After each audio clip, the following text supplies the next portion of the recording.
The glass slipped right out of my hand on a Tuesday. And it wasn't because I was clumsy.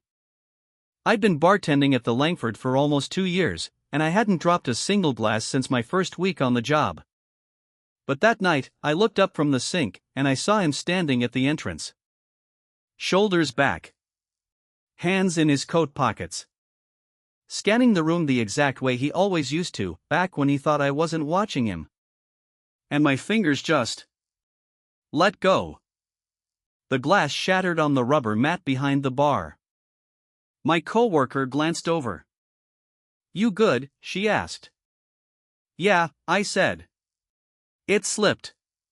I crouched down and picked up the pieces one by one, slow enough that I could stay down there a little longer than I needed to. My heart was doing something embarrassing. I told it to stop. Derek was supposed to be in Portland. That's what his sister had told me, 4 months earlier, once I'd finally stopped crying long enough to ask people questions. Portland, for a new job. A fresh start. That's the kind of thing people say when what they really mean is, he left, and he isn't coming back. And I had believed it. I had built my entire quiet new life around the fact that Derek was gone. The Langford was mine. This bar, these regulars, this routine mine. I'd picked up the Tuesday and Thursday closing shifts on purpose, because they were slow, because nobody else wanted them, and because it meant I didn't have to think too hard. I could just move. Pour. Fill. Wipe down the bar. Restock the fridge. Let my hands do the work while my brain slowly stitched itself back together behind the scenes. And now Derek was here. I stood up. I kept my face neutral. I was good at neutral, I'd had a lot of practice. He hadn't spotted me yet. He was talking to the host, gesturing toward the bar, and the host was nodding along. I had maybe 30 seconds to decide how I was going to handle this. I decided to handle it the way I handled everything at work, professionally, quietly, without making it anyone else's problem. He sat down at the far end of the bar. I took a breath and walked over. "What can I get you?" I asked. He looked up, and there it was, that flicker. Surprise first, then something that tried to pass itself off as warmth. "Hey," Derek said, like we'd seen each other just last week, like 4 months of total silence was nothing at all. "I didn't know you still worked here." "I do," I said. "What can I get you?" Derek's name was Derek. We'd been together almost 3 years. He had a way of making you feel like the most important person in any room right up until the second he needed that room for something else. I poured his drink. I moved down the bar. I served other people. I did not look at him more than I absolutely had to. The Langford was the kind of hotel bar that pulled in two kinds of people: business travelers killing time between flights, and locals who liked the lighting, glow and amber, the kind that made everyone in the room look a little more interesting than they actually were. Leather stools. A long marble counter.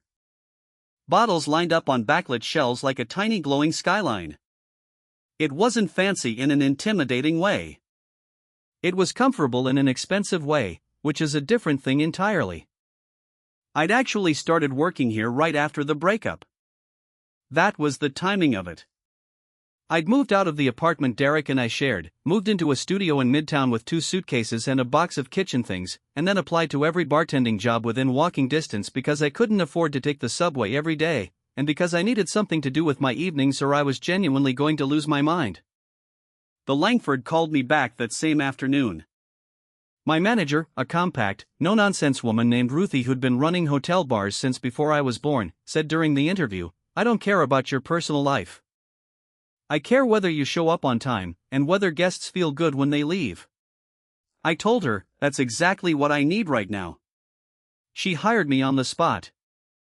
Derek ordered a second drink. Then a third. He kept glancing over at me between sips, that particular glance I used to find flattering, the one that said I'm watching you in a way that used to feel like attention and not surveillance. I knew the difference now. At some point during his second drink, Derek moved down the bar, closer to me. He sat 2 stools away from where I was refilling a garnish tray and said quietly, "Can we talk?" "I'm working," I said. "I know, I just meant." "I'm working," I said again. Pleasantly.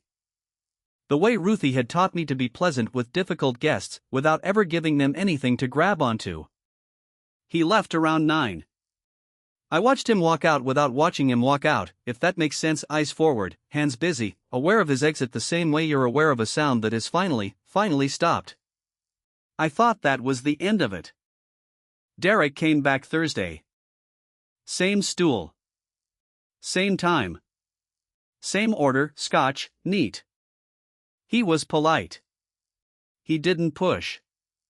He tipped well, which felt calculated, though maybe I was being unfair. He told me he was staying at the hotel for a few weeks while he sorted out his housing. He'd come back from Portland. Things hadn't worked out the way he'd hoped. I told him I was sorry to hear that. I wasn't. He came back the following Tuesday, and Thursday, and the Tuesday after that. Each time, he'd drift a little closer to wherever I happened to be working the bar.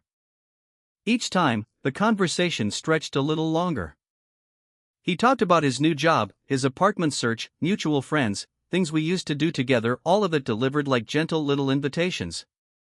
He never said anything outright wrong. He was careful, in the specific way people are careful when they know they've done something they can't afford to say out loud. I kept my answers short. I stayed professional. I told myself this was manageable. The text started in the 3rd week. Asterisk saw you were working tonight. Saved you a good tip. Thinking about you. I know you're not ready to talk, but I want you to know I've changed. Asterisk I set my phone face down on the bar station shelf and didn't respond. 3 years with Derek had taught me that responding, even just to say stop, was the same as opening a door. He didn't need words from me. He needed contact. Any contact, to keep feeding whatever story he was telling himself about us. My coworker noticed. She'd been at the Langford longer than me, 4 years, and she noticed everything. "Is that guy bothering you?" she asked one night, after Derek had left. "He's a regular," I said. "That's not what I asked." I looked at her. She looked back. She had the exact expression of someone who'd seen enough of the world to recognize when a woman was minimizing something. "I'll handle it," I said. She nodded slowly, the kind of nod that meant I believe that you believe that. "I want to explain something about why I didn't do more, sooner. Not to excuse myself. Just because I think people who've never lived through something like this sometimes wonder, why didn't you just say something? Why didn't you file a report? Why did you keep serving him drinks?" The thing about Derek was that, technically, he'd never done anything. That's how it works, sometimes. There's no single moment you can point to. There's just a pattern of small things, texts that are a little too frequent, comments that are a little too familiar, the way he always positioned himself so he stayed in my sightline. Nothing that, on its own, would hold up as proof of anything. And I was at work. I needed this job. I needed this specific job, at this specific hotel, with Ruthie and my coworker in the Tuesday and Thursday closing shifts that were keeping me sane. I wasn't going to blow all of that up over something I couldn't even prove was happening. I know how that sounds. I've said it to myself 100 times since. There was a man at table 4 who'd been coming in every Thursday for about 6 weeks. I noticed him the way you notice someone who doesn't quite fit the usual pattern, not because he was flashy or loud, but because he was the exact opposite. He always sat at the same table, in the corner where the light was dimmest. He always ordered the same thing, bourbon, 1 cube, water back. He came alone, stayed exactly 2 hours, then left. He tipped 40%, always in cash, and he never once tried to make conversation beyond what it took to order a drink. I saw his name the first time he'd sat at the actual bar, before he moved permanently to that corner table. When I ran his card, it said Whitfield and no first name, just an initial. A. Whitfield. He looked to be in his 40s, though he had the kind of face that was hard to read. Sharp jaw, dark eyes, a stillness about him that felt less like calm and more like control. He wore good suits, not showy ones, the kind that don't announce themselves. I didn't think much about him. He was a good guest, undemanding, consistent, well-behaved. In hotel bar terms, that basically made him invisible, which I think was exactly the point. Everything changed on a Thursday night in November. It had been raining all day, the heavy kind of November rain that makes the whole city feel like it's trying to rinse itself clean. We were busier than usual for a weeknight. Rain drives people indoors, and indoors, for a lot of people, means a hotel bar. I was moving fast, keeping up, and I'd nearly forgotten Derek was even there until I felt it. A hand closing around my wrist. I was walking past the end of the bar carrying 2 drinks for a couple by the window. I felt the grip before I even registered who it was, fingers wrapping around my wrist, stopping me mid-step. I had to plant my feet just to keep from spilling the drinks. "I just want to talk," Derek said. His voice was low. He'd had more than his usual 2 drinks that night. His eyes had that flat, insistent look I remembered from the very end of things. 5 minutes. That's all I'm asking. Let go of my wrist, I said quietly. Carefully. You've been avoiding me for weeks. Let go of my wrist, I said again. Right now. He didn't. The couple by the window was starting to look over. My coworker had stepped into the back. The host stand was around the corner.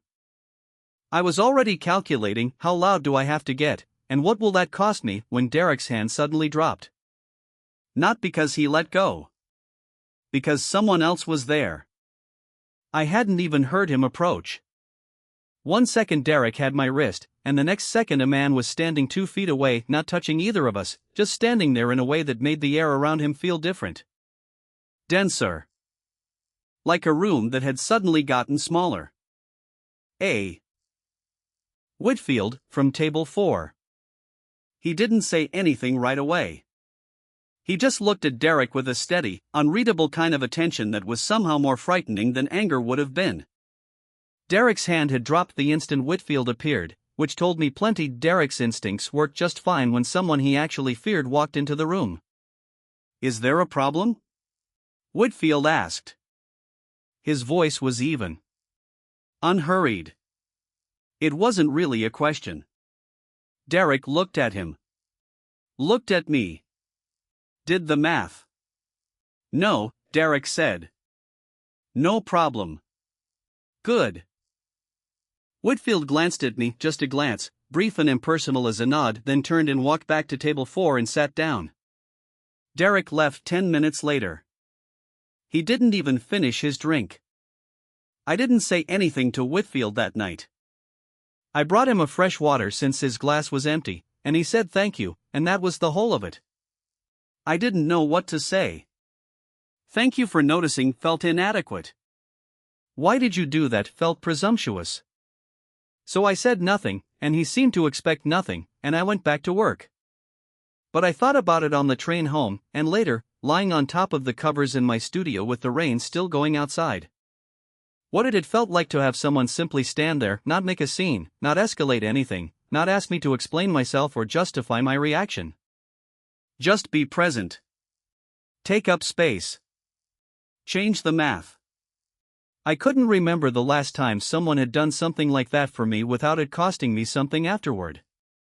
Derek didn't come back the following Tuesday. Or Thursday. For a week and a half, I let myself believe it was over, that a stranger simply standing there had been enough to recalibrate something. That Derek had finally gotten the message. That the universe, for once, was going to let me have a simple resolution to something. Then the notes started. The first one was tucked under my windshield wiper, in the parking structure behind the hotel. Just a folded piece of paper with my name on it. "I know where you park now," written in Derek's handwriting, which I'd recognize anywhere after 3 years of grocery lists and birthday cards. I stood in that parking structure for a long time, holding the paper in the rain. I took a photo of it. I put it in my glove compartment. I drove home. The second note was slipped under the door of my studio. I don't know how he found out where I lived. We hadn't shared an apartment in 4 months, and my name wasn't even on the buzzer. I'd been careful. Or I'd thought I had been. Asterisk, I just wanna talk. Is that so hard? You owe me that much, asterisk. I called my friend, the one I'd stayed with the first week after the breakup. She picked up on the second ring, and she didn't say are you sure or maybe he's just. She just said, do you want me to come over? Yes, I said. She came over, and we sat on my floor, and I showed her the notes. She looked at them for a long time. Then she said, you need to tell someone at work. And you need to go to the police. And say what? I said. He texted me. He left notes. None of it is technically a threat. They're threats, she said. They're not legal threats, I said. They're just, I stopped. They're just Derek. She looked at me with the same expression my coworker had used. The one that meant she'd been watching me minimize this for a while now. That's the problem, she said. I told Ruthie the next morning. I showed her the notes, the screenshots of the texts. She sat across from me at the manager's desk and read through everything twice, carefully. Then she looked up and said, you should have told me sooner. I know, I said. I'm not blaming you. I'm saying you don't have to manage all of this alone. That's not the job. She set the phone down. I'm flagging his name with the front desk. He's not to be served at the bar again. And I'm pulling his guest information if he's still staying here. That stay ends today. Something in my chest loosened, just slightly. I also want you to call the non-emergency line, Ruthie said. File a report. Even if nothing's technically actionable yet, you want a paper trail. You want a record of when this started. I nodded. I'd known she was right for 2 weeks already. Can I ask you something? Ruthie said. The Thursday regular. Table 4. He stepped in the other night? I looked at her. How did you know? I have cameras, she said, not unkindly. I saw it. I've been keeping an eye on things since. She paused. Do you know who he is? His card said A. Whitfield, I said. Ruthie went quiet for a second. August Whitfield, she said. He owns this hotel. Among other things. I didn't say anything. I only mention it, she said, because I think you should know, not because it changes anything about your situation. But context is useful. I filed the police report that afternoon. The officer was patient and thorough. She explained that what I had, the texts, the notes, a pattern of showing up at my workplace, was enough to start a documentation file, and that if the behavior continued, there were legal options available. She walked me through what a restraining order process actually looked like. She handed me a card. I walked out of the precinct into the late afternoon gray, feeling better and worse at the same time. Better, because I'd finally done something. Worse, because doing something meant admitting, formally, to a stranger, that this was real and not just me overreacting to a person I used to love. My phone buzzed on the walk home. Unknown number. Asterisk, you changed your number. That's okay. I'll find the new one in asterisk. I stopped walking, right in the middle of the sidewalk. People moved around me like a current. I stood there looking at the message, and I felt something I hadn't let myself feel in weeks. Not fear, exactly. More like the specific exhaustion of being the only person working hard to keep yourself safe. I forwarded the message to the officer's email. I kept walking. Whitfield was at table for the following Thursday. I almost didn't say anything. The night was normal, almost pointedly normal. Busy enough to keep me moving, the rain finally gone, replaced by that cold, clear November dark that makes the whole city look like a photograph. I kept our interactions professional. Bourbon, 1 cube, water back. Thank you. No problem. Can I get you anything else? At the end of the night, once most of the guests had settled into their last drinks and the room had gone quiet, I walked over to table 4 with his check and said, "I wanted to thank you for what you did a few weeks ago." He looked up from his phone. "You didn't have to step in," I said, "but I'm glad you did." He looked at me for a second, not the way Derek used to look at me, appraising, calculating what I was worth. Something more direct than that. More honest. "You handled it," Whitfield said. I just stood there. Standing there was enough, I said. He was quiet. "Then, is he still bothering you?" I hadn't expected that. I'd expected him to accept the thanks and let me walk away. I stood there for a second, recalibrating. "I filed a police report yesterday," I said. "He's been leaving notes." Something shifted in Whitfield's expression. Not dramatic, he wasn't a dramatic man, I was already starting to understand that. Just a slight tightening. Like a door closing very quietly somewhere in the back of a house. "Is there anything you need?" he asked. The question was so simple, and so unexpected, that for a second I didn't know what to do with it. "I don't think so," I said. "I think the report will help." "And he's been flagged here." I hesitated. "I know you own the hotel. Ruthie told me." He nodded, like this fact about himself wasn't particularly interesting.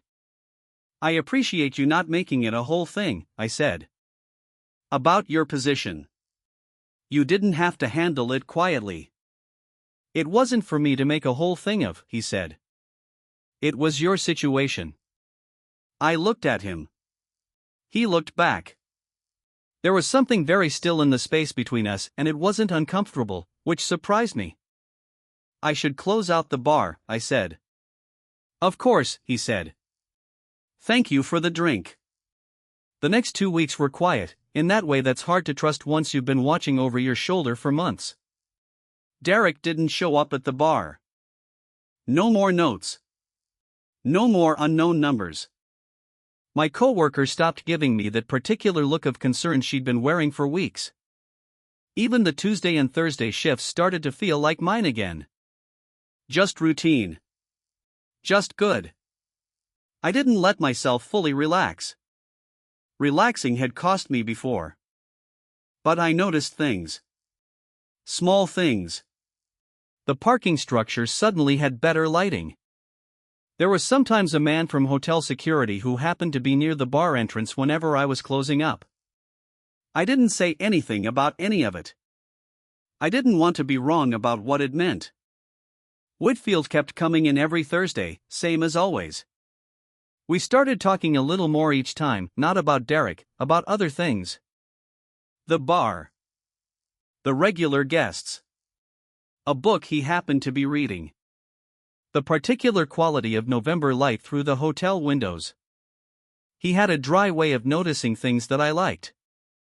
He didn't talk just to fill space. I told him once that I'd started running again early mornings, now that I felt safe enough to leave my building before sunrise. "Where do you go?" he asked.